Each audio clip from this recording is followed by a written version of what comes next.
Hello, everybody. Good morning to those down in my part of the world. Good afternoon and good evening to those of you higher up.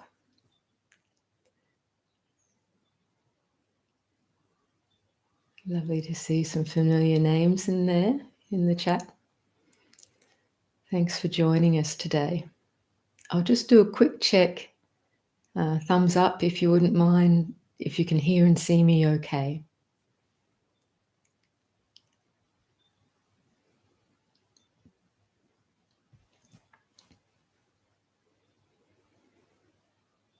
Great, thank you very much.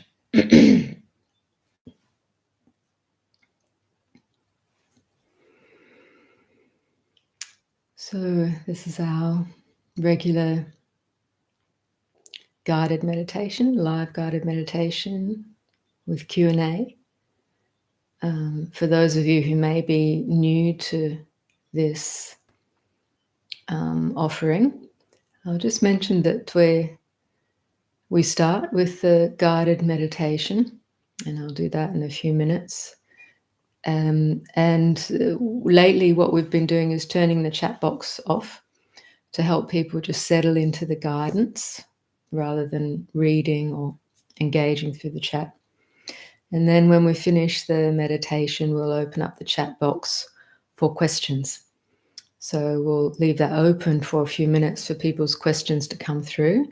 And then we'll close it again, just so as I can see those questions clearly and respond to those.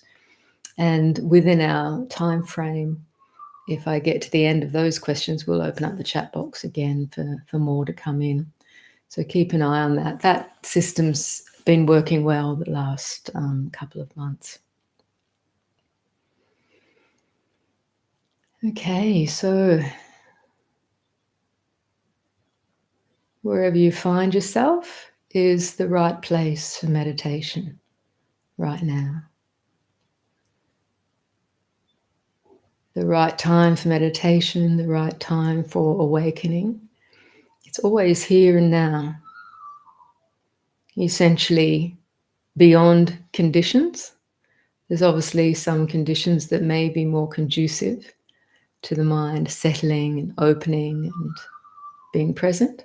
But essentially, we have to remember that here and now is the only place of awakening and the only place of practice where the path really is, no matter what you seem to be experiencing. So just remembering that's helpful, because we often have this idea that I've got to get somewhere else for things to be okay. I've got to sort out so many things before I can feel okay or be in a position to practice or whatever. Here and now is where practice always is. Awakening always is. When we penetrate that truth, the path becomes fruition. But as the masters say, we can't always see that clearly. In other words, there can be obstructions or smears across our vision, in which case certain things are helpful. First, just remembering what I said, that awakening practice is nowhere else but here and now. And then some ways of just connecting with this here and now reality. If our thinking mind is supercharged and just our attention being continually engaged in thinking of the future or the past, we have to recognize that. Don't make it into something that is wrong or that shouldn't be or that I have to get rid of. It's not about that. It's about waking up to what's happening here and now. And in that moment of seeing clearly, that's the portal. It's just like this. This is how it is. But when you see clearly, it changes. It opens. The mind opens. The thought stream stops, even if just for a moment. Or you see it for what it is, just for a moment. There's relief in that. There's the point of resting out of that, not identifying with that, not traveling with that momentum. The more we can do this, the less we feed the momentum, the more we start to recognize the natural state of mind, natural presence, inherent awareness, which is actually never really caught up in this stream of becoming. But we don't quite see it that way all the time. But the more we recognize, the more we see that, which helps us settle and open and be with this moment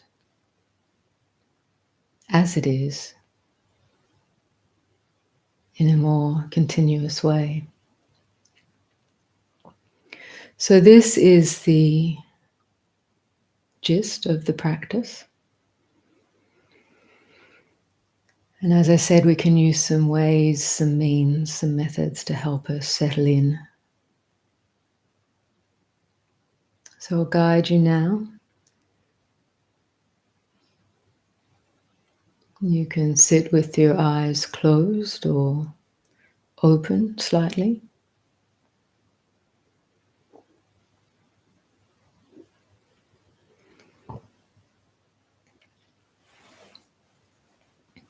One of the first helpful pointers is just to recognize the body. Because where our attention is caught in our mental movement so much, opening awareness to recognize bodily sensation in whatever posture we're in. So this is an intentional directing of attention, just to be aware the weight of the body,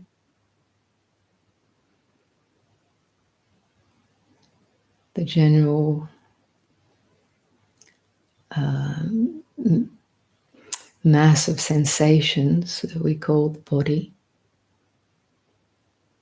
There can be feelings of heaviness or lightness, tension in the muscles.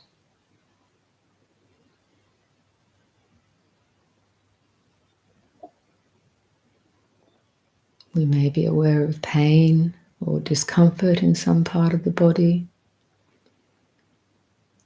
Or we may be aware of it, the opposite, sense of comfort, relaxation, connected with the bodily sensations.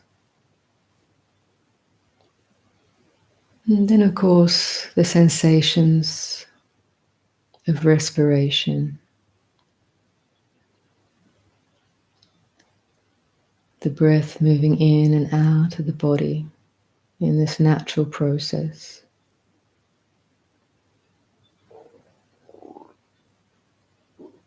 The life of the body is dependent on respiration, breathing in the nutrients the body needs, and expelling the spent air, carbon dioxide, etc.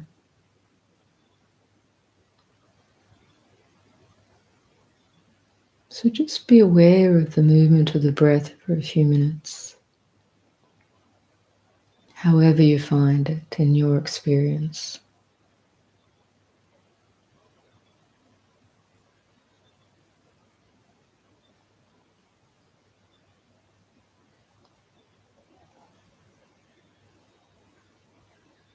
Be aware of the whole body as it breathes.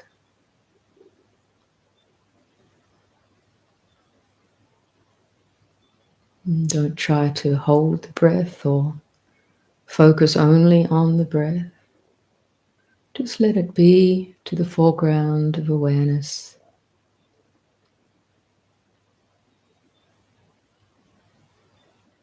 And there may still be thoughts, of course, that diverts your attention. So just be aware when that's the case. And simply remember the breath sensation.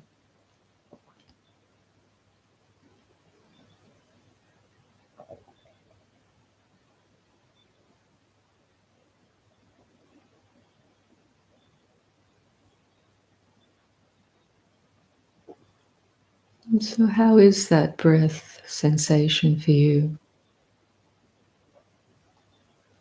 Feel it out.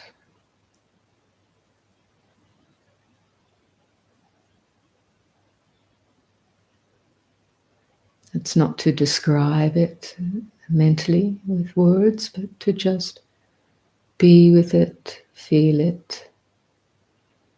The whole cascade of sensations that we recognize as the breath moving in and out of the body.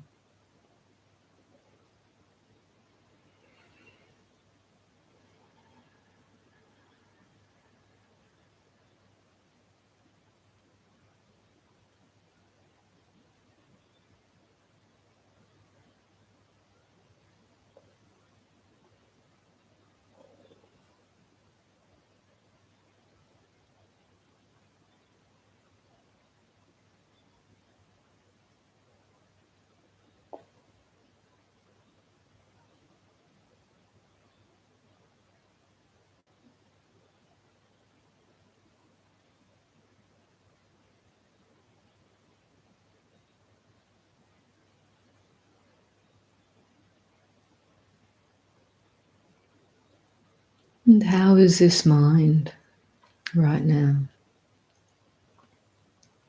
What's the general mood or mind state? Just checking in.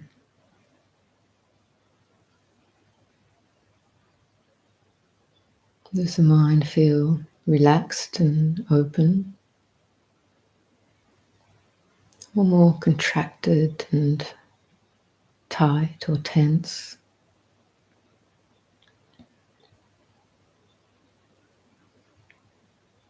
Is there any restlessness or anxiety present? Or is there a sense of ease? Just to know it as it is. We're not wanting to encourage preference or rejecting of anything unpleasant. We just want to know it as it is in this moment. And to breathe with that. It's like this right now.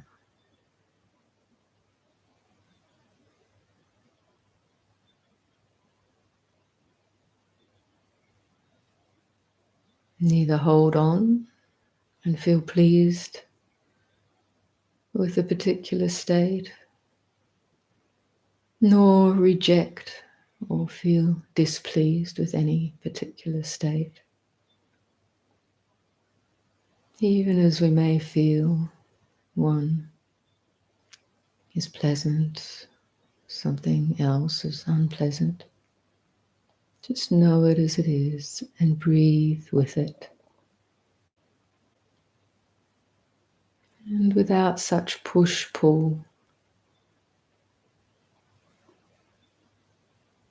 it generally changes by itself.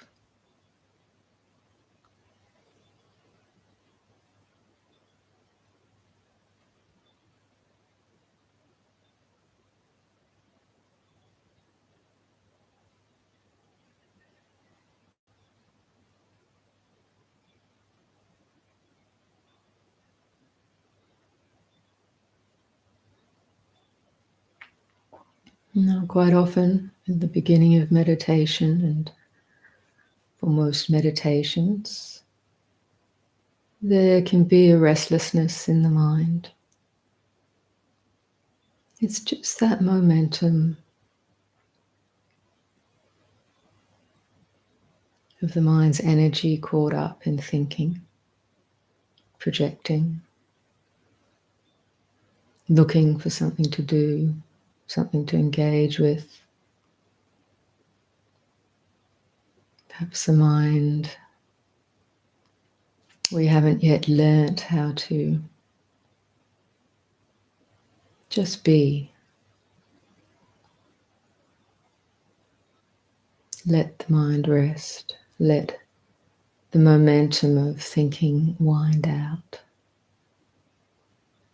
So we use the feeling of the sensations of the breath and the body and the recognition of awareness with regards to what's happening now.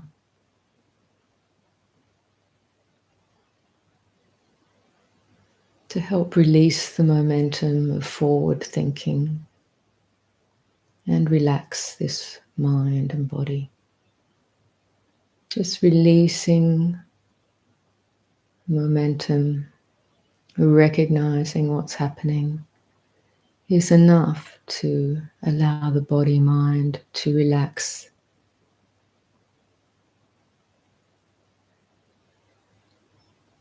Perhaps gradually or perhaps more suddenly, you may feel this. So keep recognizing and relaxing.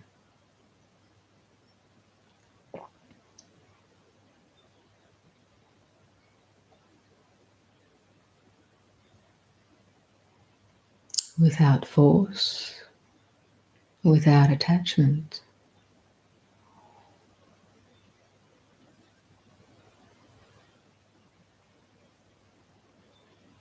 But simply because it feels better.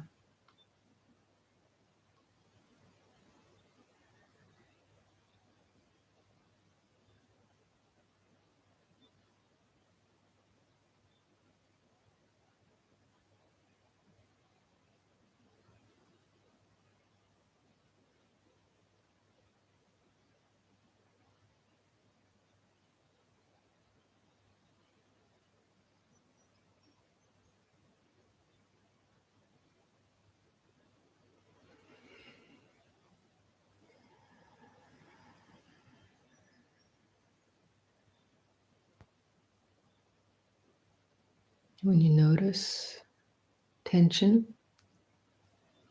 you notice the breath being limited or tight or held, or tension in any of your limbs.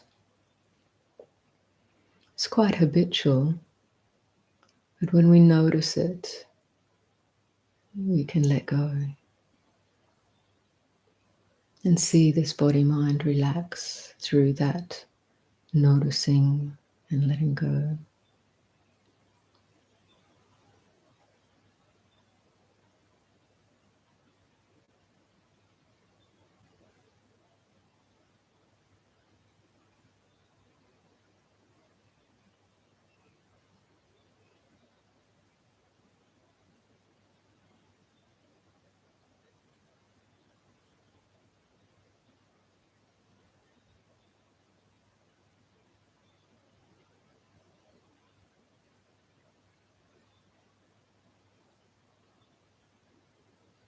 So trust in this process. It may take a little while for the mind to relax.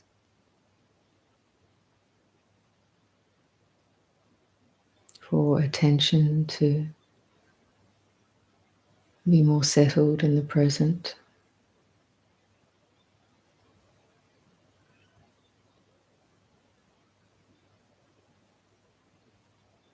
And keep noticing your experience as it is.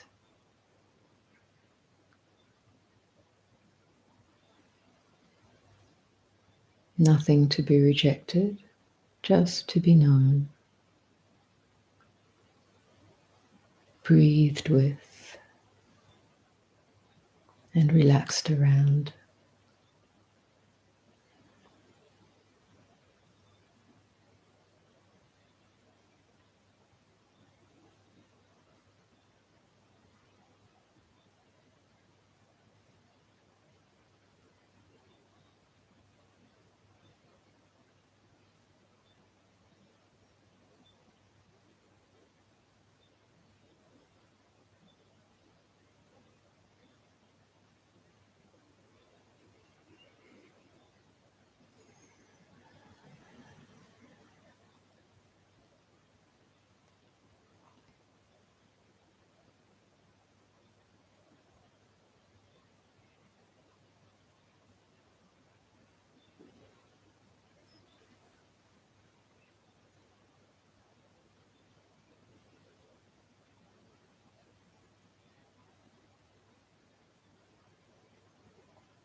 So notice what's happening.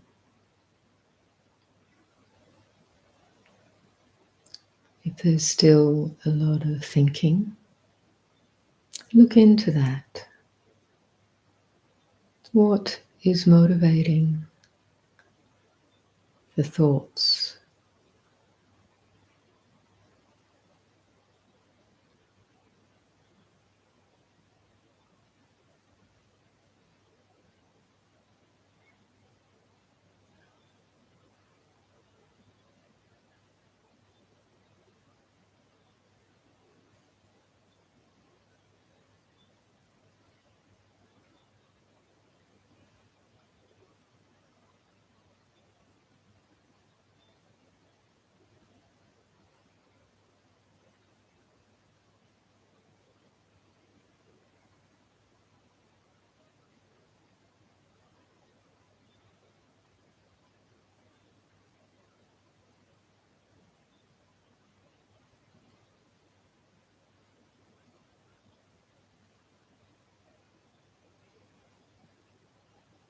See if you can actually pin down any one of those thoughts. See if you can actually get a hold of it.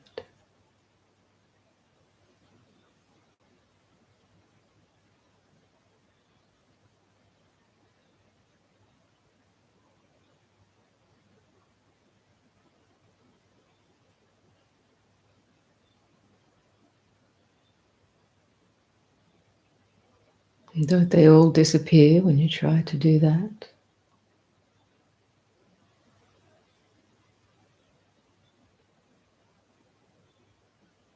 In truth, there's nothing really there. Just a blip, an energetic blip on the screen of mind. You can never get a hold of a thought.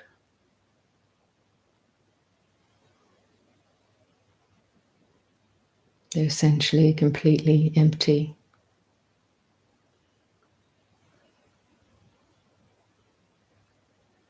And yet, they seem to perpetuate a momentum, one thought giving rise to another, then another, then another. As long as attention is enthralled with appearances, it seems to travel, much like the movement of electricity. Electrons bouncing, being agitated, and transferring energy one to the other in a very crude way of talking about it. But it creates a momentum, a flow of energy.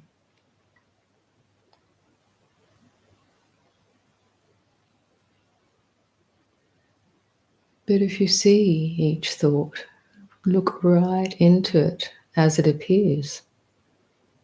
It disappears in that very spot. Its momentum is dispersed.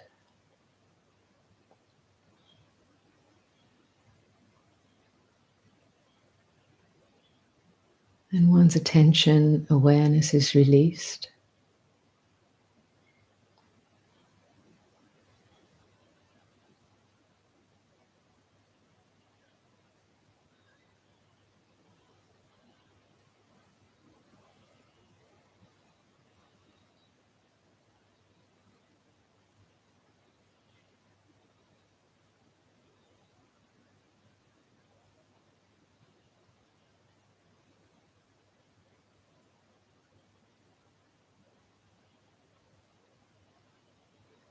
Now the habitual pattern of this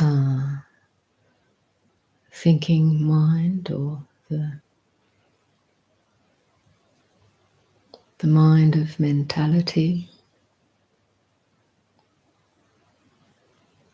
We've been conditioned, it's being conditioned to think, to gain knowledge, thinking we're getting something out of that.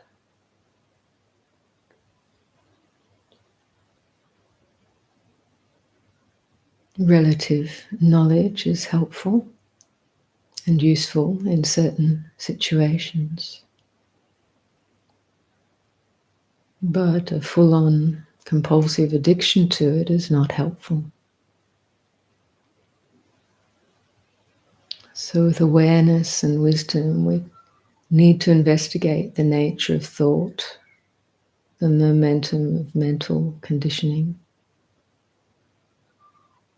to understand how to release attention, release the mind that feels captured, driven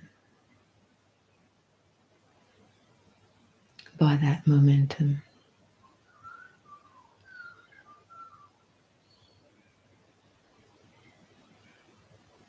It's not who and what we are, and yet there are habitual patterns. But they're just that. We can wake up, see clearly, choose presence, choose awareness, and recognize the way out.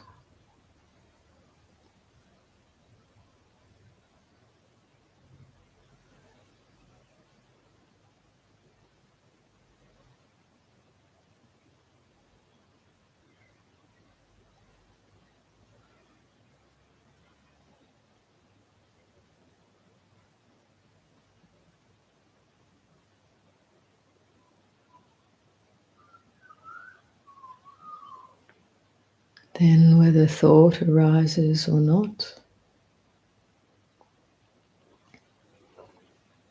the mind understands and sees clearly what it is and what it isn't.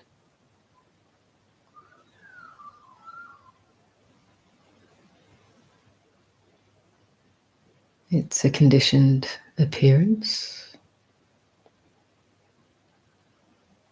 It isn't a concrete self. It isn't a concrete anything.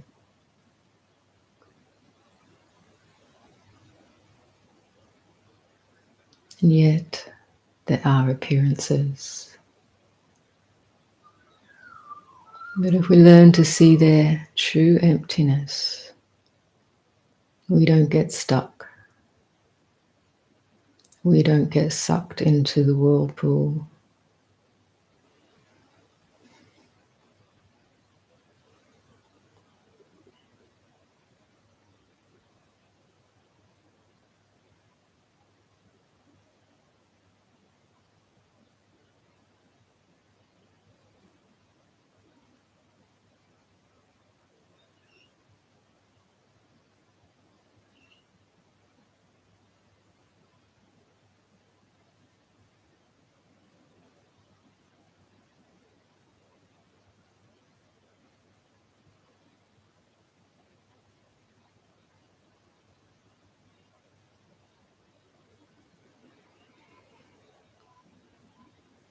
And soon enough,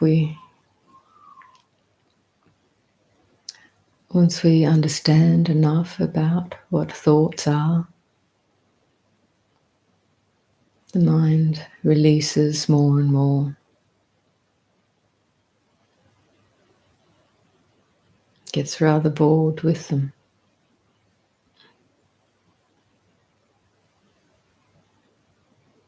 and much prefers resting in awareness itself,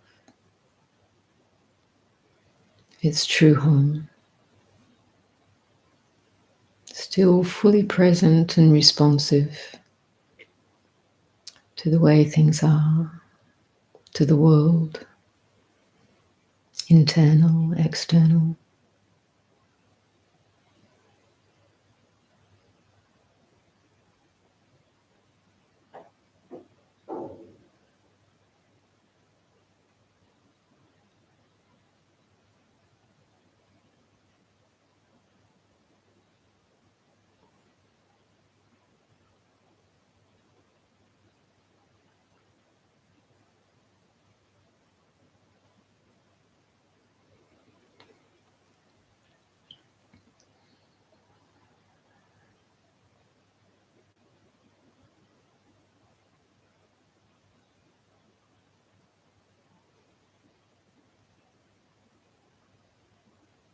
So this is the path of practice, which is a way of direct seeing, direct knowing, seeing the Dharma, the truth of the way things are, understanding how stress and suffering comes to be and how we're released from that. So it's not a path that leads anywhere else.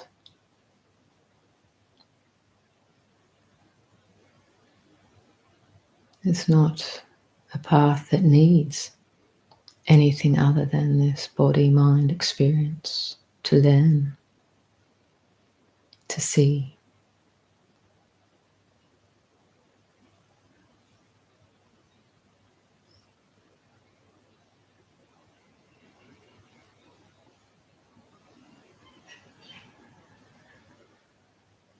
And essentially, we can even let go of the one who wants anything at all to be different, to be a certain way.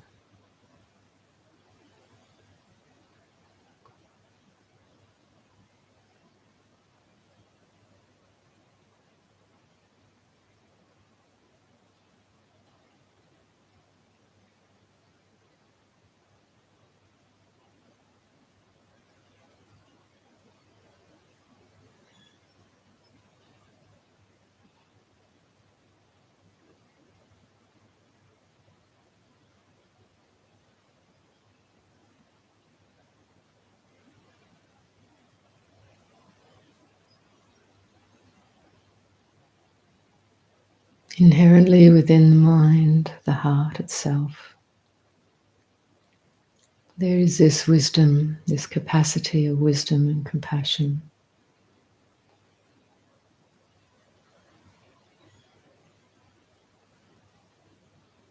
Just the nature of the true mind.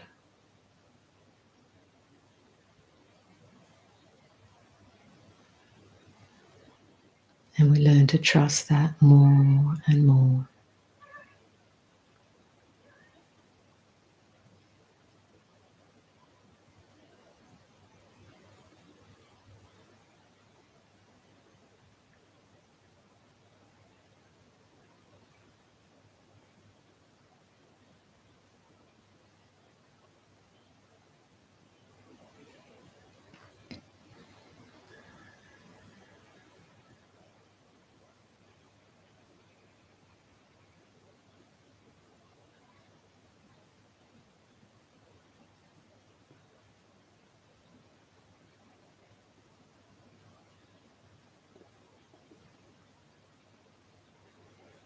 So we'll just spend another minute resting in this open awareness, the nature of mind.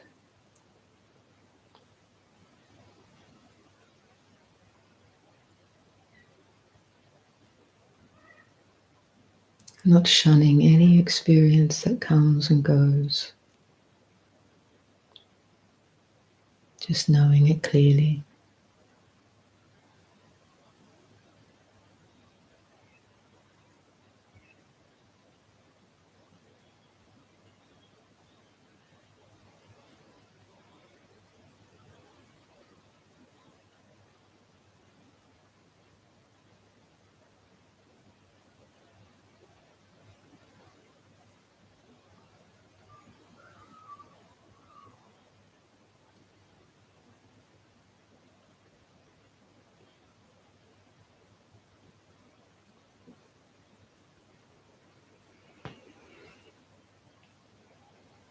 And now, in your own time, gradually come back into this shared space we have,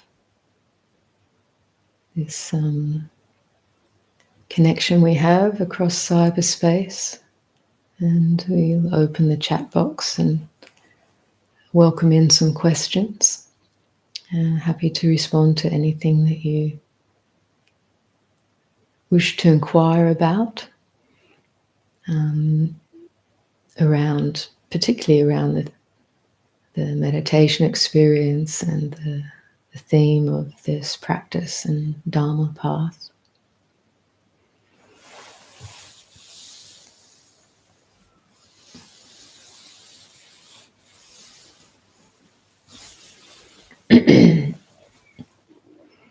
So it looks like one question found its way in before the chat box closed, but it's a good question. Is enlightenment a real and profound mental state, or just an idea? One could say it's both and neither. Sorry to be so obscure. In essence, when we talk about enlightenment, we're talking about the idea of enlightenment.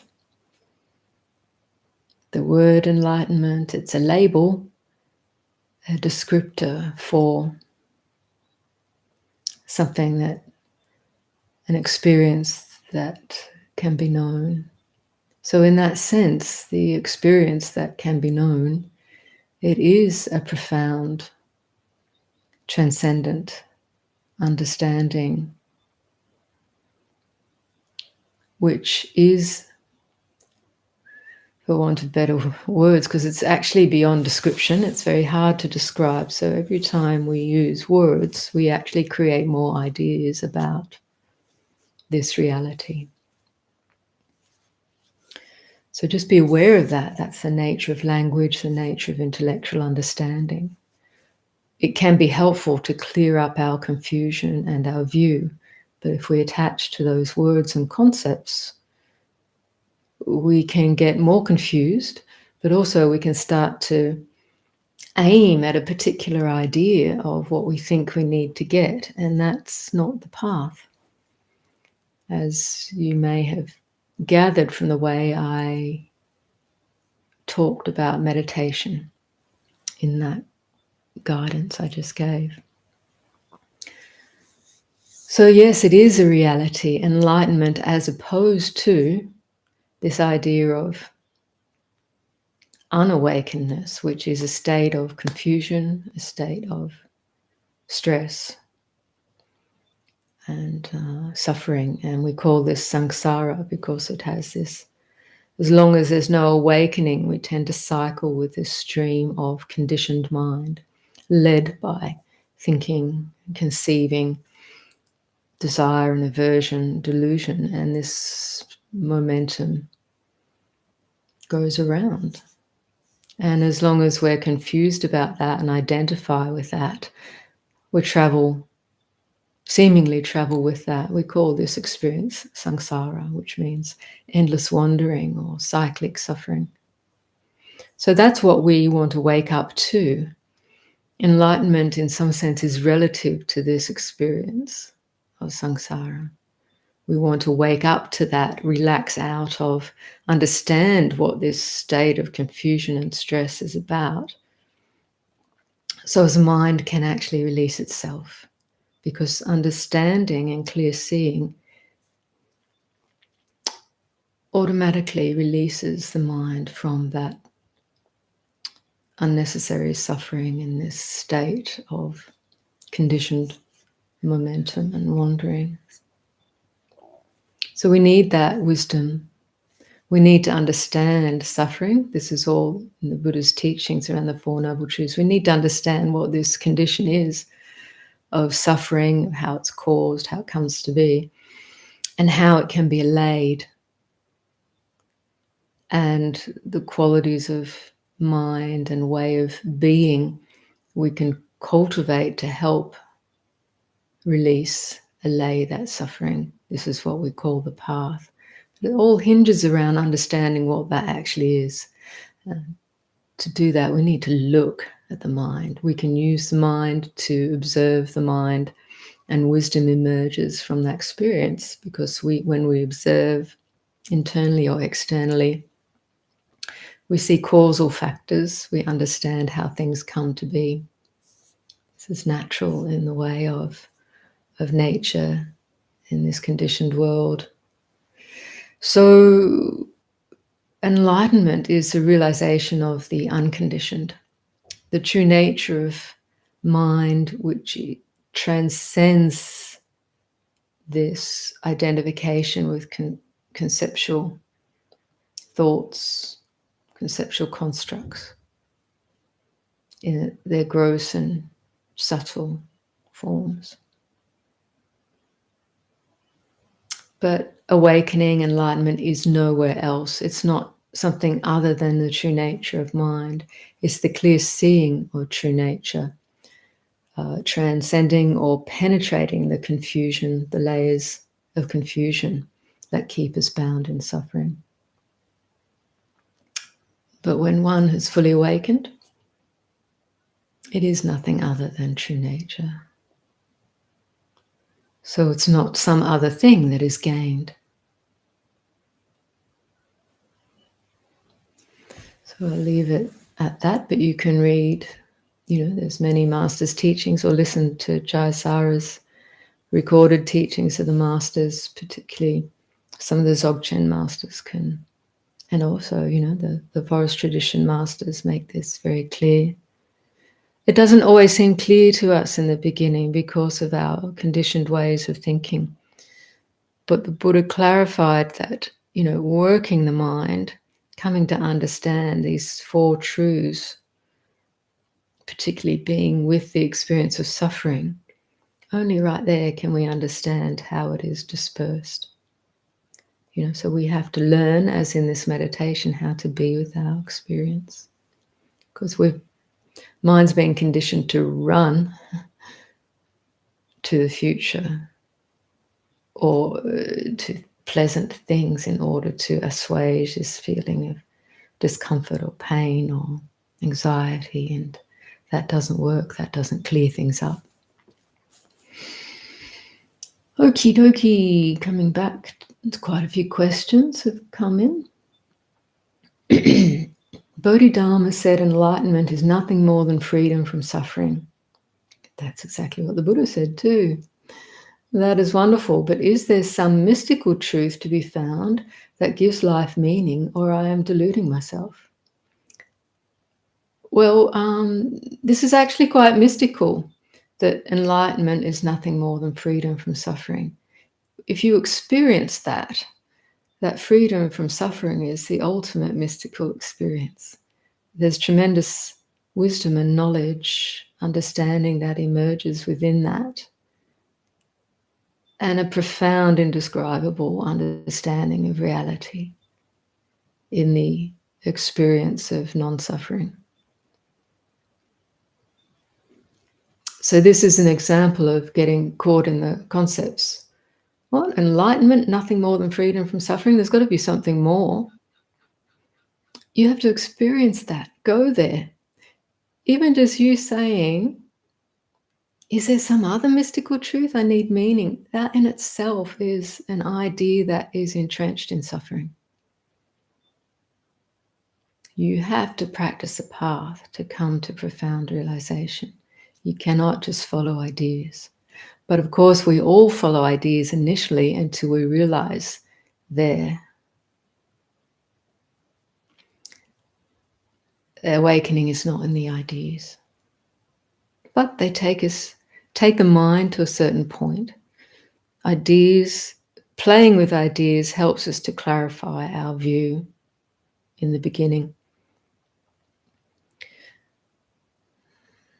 Sometimes one could say the first part of the path is intellectual understanding, coming to understand this framework of the Dharma, which is a map of the mind, the map of how suffering is created and how it is allayed.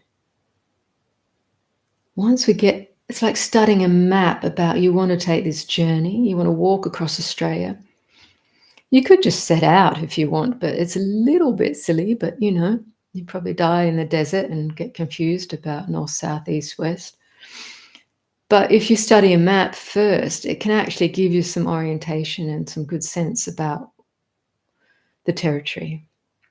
And if you take that map with you as you journey, it could be a lifesaver to help you traverse the obstacles. you find. You have to learn how to read a map first. What are the obstacles? What's the way through? But the map is not the journey. So the map represents those intellectual notions, concepts, the map of mind, the map of the path. The map is not the journey. If we just read the map, it's like just reading a menu and never eating the food. We don't take the journey, we don't get nourished, we don't realize. Even if you have a perfect intellectual understanding of the Dharma, not traversing the path, you don't come to realization, which upends everything about your concepts. So, the actual traveling and realization is not the map, but the map can be very helpful for your journeying.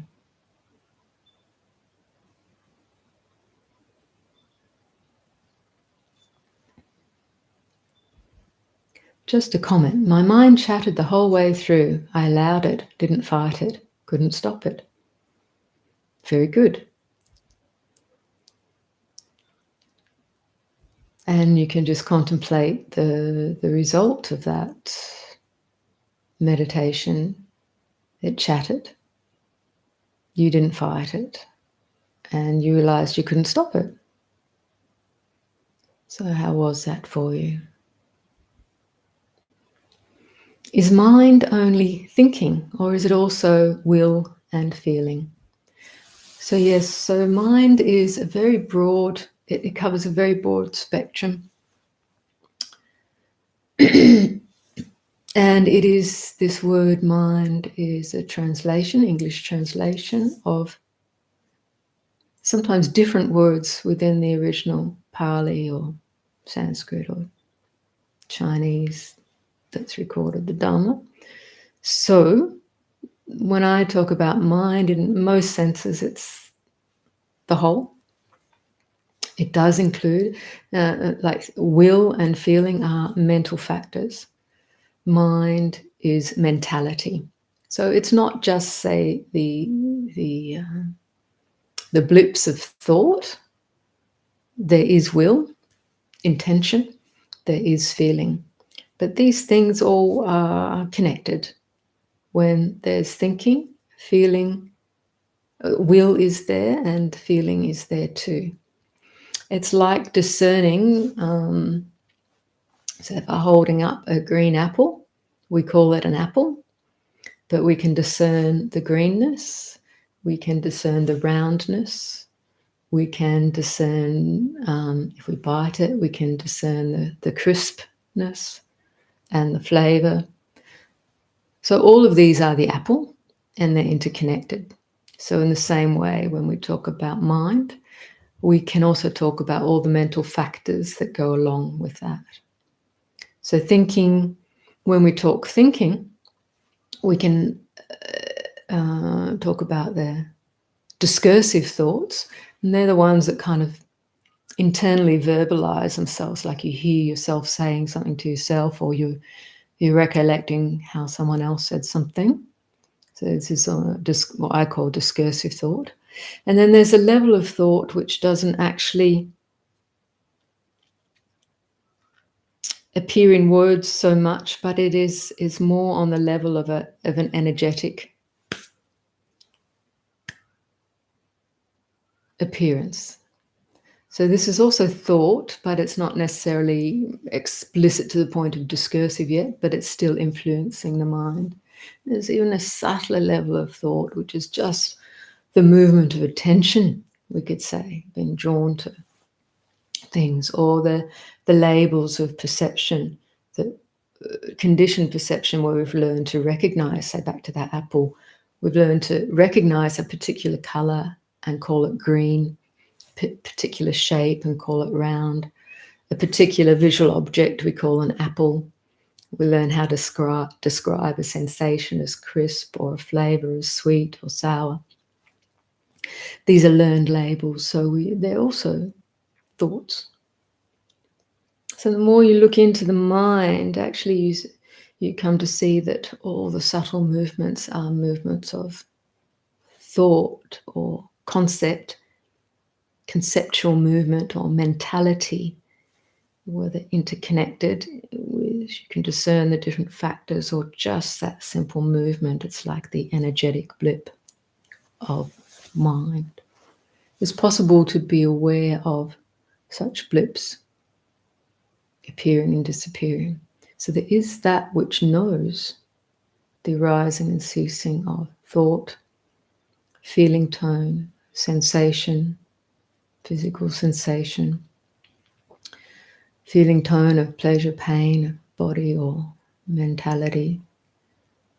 There's that which knows, can discern, is aware of such experience.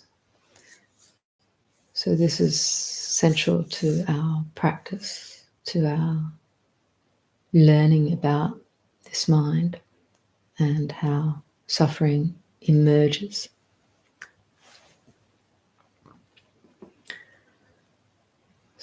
First, I don't quite understand this question. First, live, I see and feel my stuckness. What now?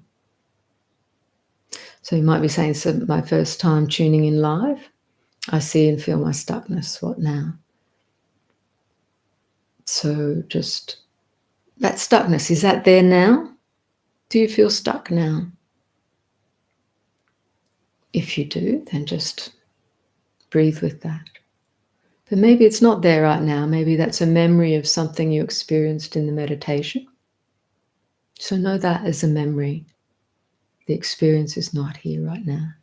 You are not a bundle of stuckness. That was a momentary experience. What now? You see that. A momentary experience coming and going. Appearing, disappearing, empty. Not who and what I am. It doesn't have to drive my next decision, my next experience. What now? Be open. Be relaxed. Be natural. And see what comes. Is it better to have eyes open as opposed to closed? Ultimately, it's neither better. I find it's perhaps my early conditioning of learning how to meditate with eyes closed, but I find that generally eyes closed works for me. But I often start with my eyes just open a little, to be aware of the space as my body is still. I trained early on as an artist, so my visual sense has a strong sense of observing things in the environment. So that actually can help settle my mind. I just observe the objects in the room relative to this still body, the space in the room. Lower my eyes so I'm not so much pulled to thinking about objects, but just becoming more aware of the space in the room. And when I feel ready, it's intuitive, the eyes just naturally close because the mind comes to a point where it wants to just settle more, because that's the natural way of things, to settle into a more refined sense of presence rather than attention being drawn to different objects, which is a momentum and a movement of mind. So it helps me then to close my eyes, to settle a bit more on more specific feelings of body and breath until the mind feels more settled. And then my own practice, I tend to notice space and awareness, which is a process of letting the mind become more and more settled. So this is even as different thoughts may be coming and going. So in meditation, ultimately, you adapt to what's happening. So if the mind has a lot of momentum, you've been engaging a lot, and so there's a lot of mental movement, as I described in the meditation. awareness of that, non-resistance of that, breathe with that, but don't feed it. Don't keep stoking. If you notice the mind is getting caught up because it's really interested in this thread of thinking, I've got to figure this out, just notice, okay, there's interest there. But you can let that go for now. It's actually far more peaceful. Just let that go for now. So you have to encourage yourself in the practice once you understand the way. I feel familiarity or déjà vu when I meditate, and sometimes everything feels so real that it's a bit scary, and I'll open my eyes. Appreciate your comments. Familiarity or déjà vu when you meditate. I'm not sure exactly what you're experiencing. And when you say sometimes everything feels so real, I imagine maybe you're getting some visual impressions, some memories, perhaps, or certain kinds of vision, or is your déjà vu just around meditating? You remember or have a sense of this being very familiar, that your meditation is familiar, which can happen. That's a good thing. But in your sense, you're saying it's a bit scary and I'll open my eyes. So something is scaring you within that. I'm not sure what. It may be that you're new to practicing meditation. You can open your eyes. It's not a problem. It's actually, sometimes it's quite good to open your eyes if one's attention is very drawn into a thought stream. Open your eyes to reconnect with the here and now of the body in this physical space. That can help still the mind. If it dispels the fear in that moment, that's good. But maybe just try to discern what is that fear arising from? Like, what is it a reaction to? Is it that you're sensing you're having experiences that you don't remember in this life? There may be some potential past life déjà vu thing going on, which can be scary to the conditioned mind, but it's just another experience. It's just, it's visual if it's a vision. It's nothing to be concerned about. Just, oh, that's interesting. That's part of the mind's landscape. So, yeah.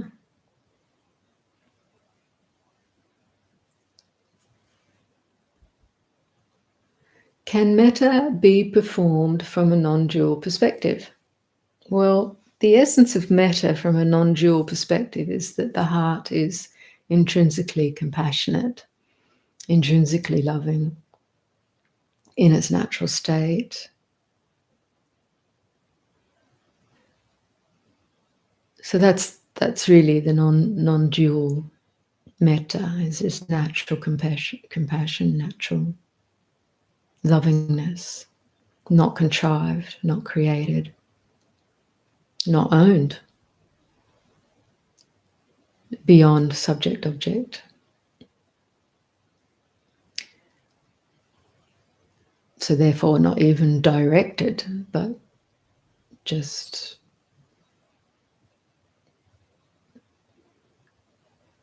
perhaps all expansive or all pervasive. So no, you can't perform metta from a non-dual perspective, but we practice metta because most of us are not settled in non-dual perspective, non-dual reality.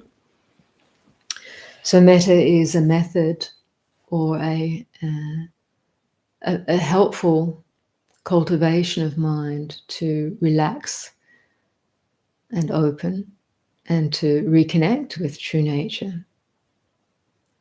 It can also be a powerful antidote to the aversive mind, to anger, to tension, to tightness,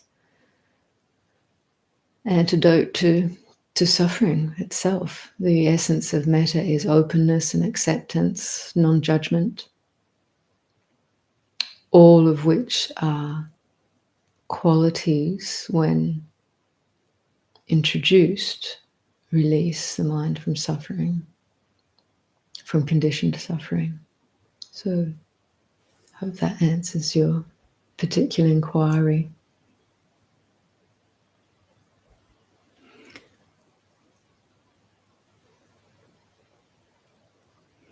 So Robert is saying, I believe you thoroughly, though it seems not to be my experience, which I presume is related to the first question.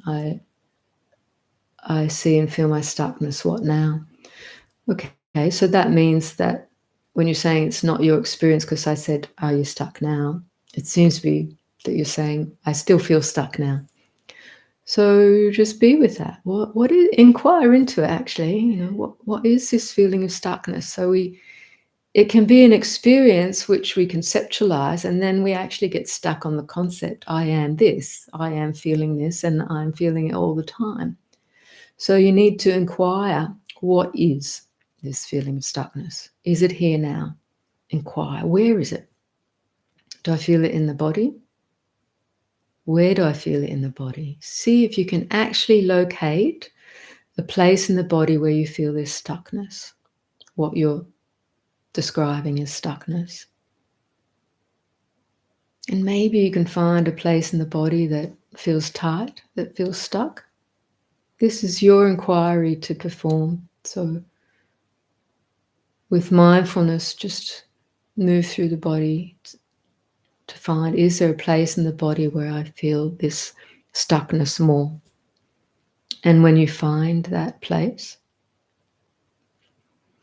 then my encouragement to you is to see if you can stay with that sensation that you've recognized as a feeling of stuckness and breathe with it. Now, that breathing with it might feel a bit difficult initially because of the nature of stuckness. It's tight and held. So you might find your breath feels a little tight and held, which is okay. But the encouragement is, see if you can stay with that and breathe with it without judgment, without trying to push it away. Even if it's just a little breath moment, a little shallow breath in and out, that's good. And then again, can I continue to breathe with this? Just one more breath in and out. So this is a continual inquiry. So you're directing your own intention and attention here to breathe with this experience. And it's inquiry in that you're keeping your awareness and attention working around that to continue to observe and see what happens. What is this experience of stuckness? So that's my encouragement. Make it an inquiry and see what happens, see what emerges. When thoughts are seen from the watcher, there is a gap, a silence. There is something to experience, not something to think about. So, as Tony Jones says, I'll take that as a comment. What are your thoughts on meditation and schizophrenia? I've meditated for a long time now, but if I experience negative symptoms, should I take a step back? So, yeah, so schizophrenia, I mean, that label describes a very broad range of experience, So I think it's very important, for you to know your own experience of this schizophrenia. And as you wisely say, if I experience negative symptoms, should I take a step back? So that step back would be, I would think, if the negative symptoms are, say, a stream of negative thoughts or perceptions that you feel you're being sucked into, I think it's good to open your eyes and discontinue that, definitely. To see it as it is, but also to actually discontinue it quite strongly And this is specific for someone with, such a mental health condition, but it may be work for others too, who have strong pull into negative thoughts or perceptions, memories, to actually break away from that, to stop it, open your eyes if it's happening with your eyes closed. And then if you can sit there with eyes open, just to connect with the body and breath through this present moment experience, and the thoughts don't continue, then that's good. Continue your sitting meditation with eyes open. If it continues, the negativity, I would get up and do something else. Do something wholesome. What might that be? It might be to read a passage of a book, a Dharma book. It might be to go for a walk in nature. But it is very important to interrupt those streams of powerful negative thinking and perception. And yeah, it depends on your symptoms and the way you're managing it, whether there's medication or not. In all cases, it's not always recommended to engage in a meditative practice, which is sitting down, closing your eyes, because it can be often the mental streams can be quite powerful and it can trigger symptoms. So to know for yourself when to take a step back is very, very helpful. And there may be periods of time that you don't do sitting meditation, but just engage in wholesome activity, and even walking meditation in nature.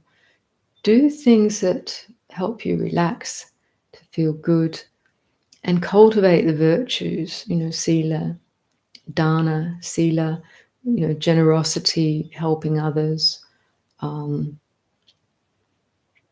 These can be really, really powerful antidotes for streams of negative thinking. And find what it is for you that helps you relax and feel safe.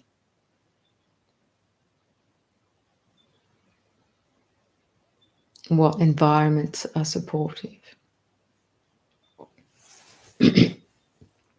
So for Elliot, there was another part of that question a little further down. He says, or should I observe my psychosis? If psychosis is happening, knowing that is excellent. So observing that is excellent, but you need to know the limit. I think if it's something that can be observed and rested out of, it's good. But if it's something that's drawing you into a strong stream, in the case of yourself and others with these strong streams of psychosis, from my experience, I would recommend, as I said earlier, doing something else, getting up, doing something else. Know the limits. And to a large degree, we all have to know the limits of our own capacity and our own minds, and particularly when we get caught into negative streams. It's not a failure to say, I'm going to stop the meditation here. I'm going to get up and do something. It's actually a skillful means when we recognize we need another means to work with this mind in this moment. And if you need to, if the symptoms of psychosis are getting quite strong, then seek support. Your support team, whether mental health support people or situations, go to them to help ground or seek support if you're not able to ground yourself, or if you feel you're losing perspective. So I hope that's helpful. So someone said, perfect meditation, soft and gentle. Lovely, thank you. You're welcome. Negative symptoms in schizophrenia aren't negative thinking, but your thoughts are still perfect. Yeah. I'm not sure about thoughts are still perfect. Depends on your perspective. The perfect perspective is the non-dual perspective. You really see that thoughts are thoroughly empty and not separate from the whole of reality, but the mind is no longer reacting to them or conditioned by them. So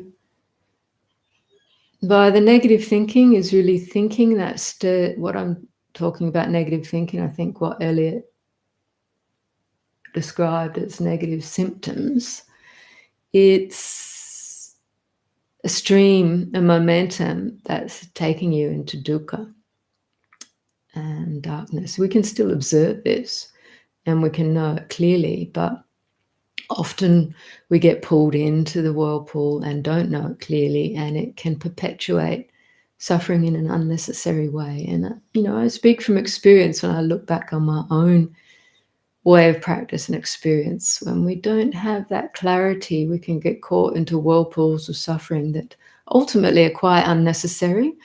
But at the time, that's where we are. So perhaps they are a necessary part of awakening.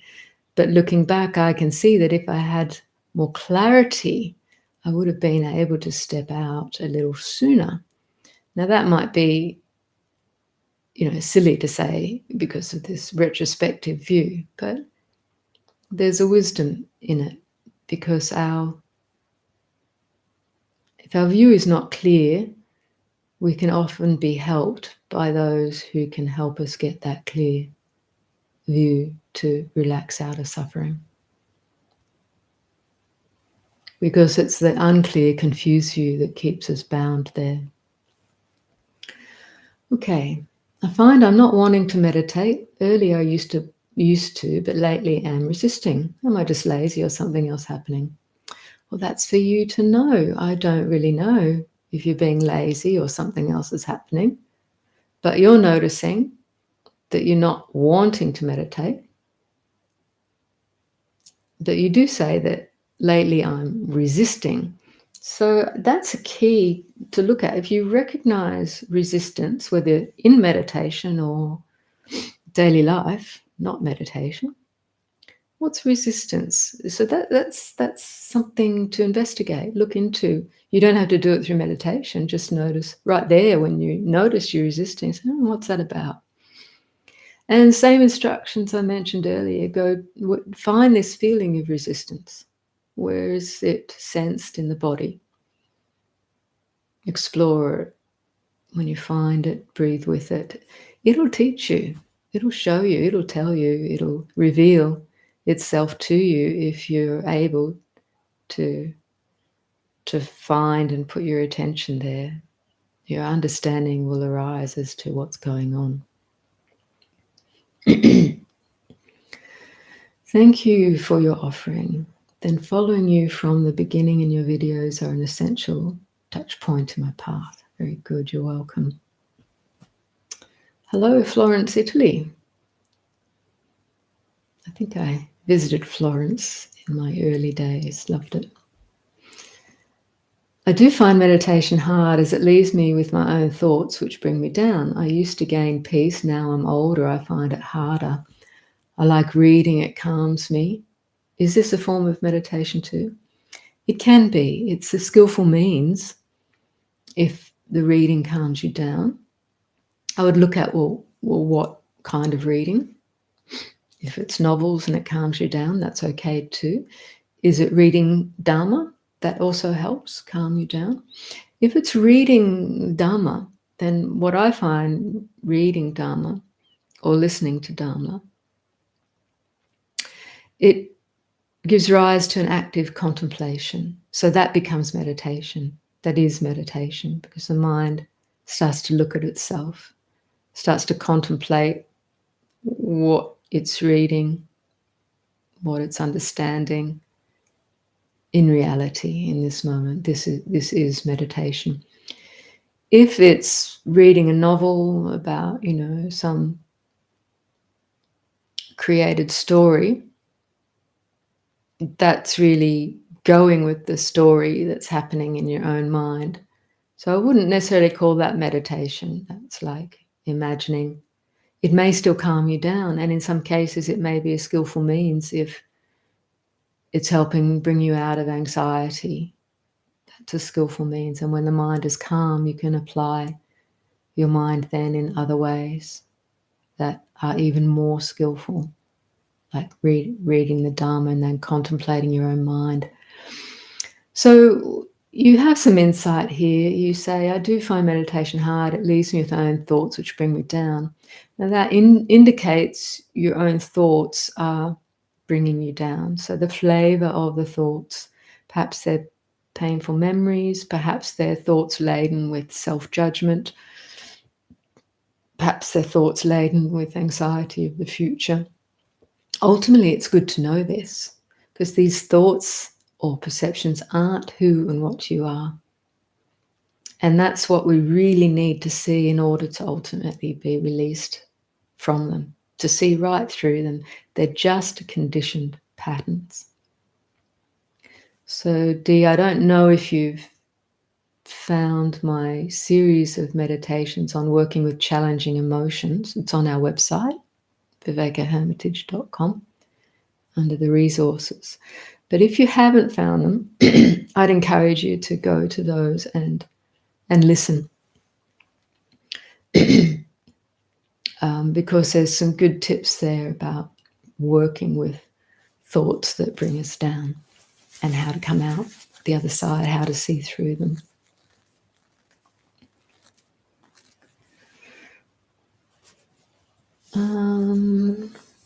There are rife frequencies for particular mental health conditions and may be useful for listening before a meditation.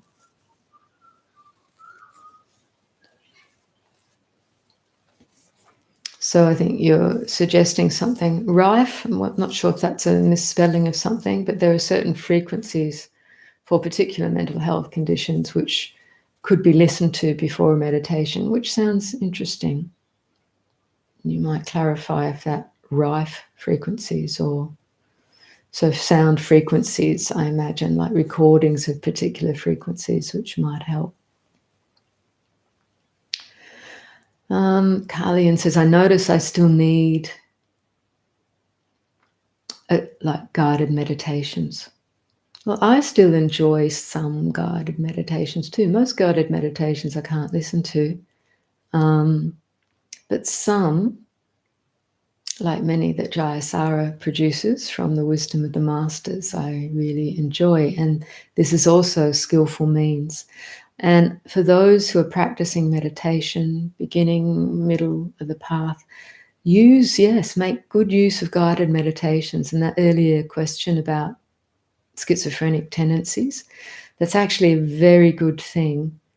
If you find sitting with your own thoughts bring you down in one way or another, use guided meditations. Find the ones that work for you and use them, rely on them. They're really good. And when they finish, if they're 10-minute, 15-minute, half-hour one, let them finish and then just sit there a little bit longer by yourself and continue the meditation by yourself and see how that goes. It's a really good skillful means. So thank you for bringing that up, Carlian.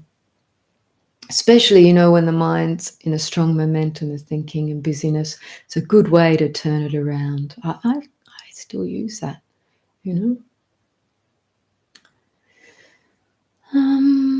It feels as if I can't reach the ground anymore, so to speak. I only end up in a fog of pain and hopelessness. A few glimpses of peace and clarity here and there, but somehow I feel lost for quite a long time now. That can happen, I'm not sure how long you've been practicing meditation. I think that what I just said about guided meditations, Linus, can be really helpful. So I would recommend go back to some of those meditations, and particularly the ones on Jayasara's YouTube channel. And I say that because, these readings are specifically chosen for their powerful pith teachings and non-dual pointings. And they can they can help bring us back to that ground and show us the way beyond. So if you feel stuck in your practice, come back to this. Really, really. It'll help you. Thank you. I'll check it out. That's from D.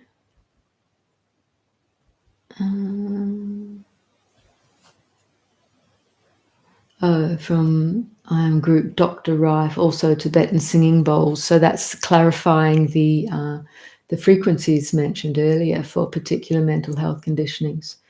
So for those who are interested, apparently someone called Dr. Rife, R-I-F-E, but also Tibetan singing bowls, and I presume perhaps the crystal bowls, which are used for sound healing. So yeah, good idea. You can try listening to these beautiful frequencies and see before meditation or even as part of your meditation and see how they affect your mind states.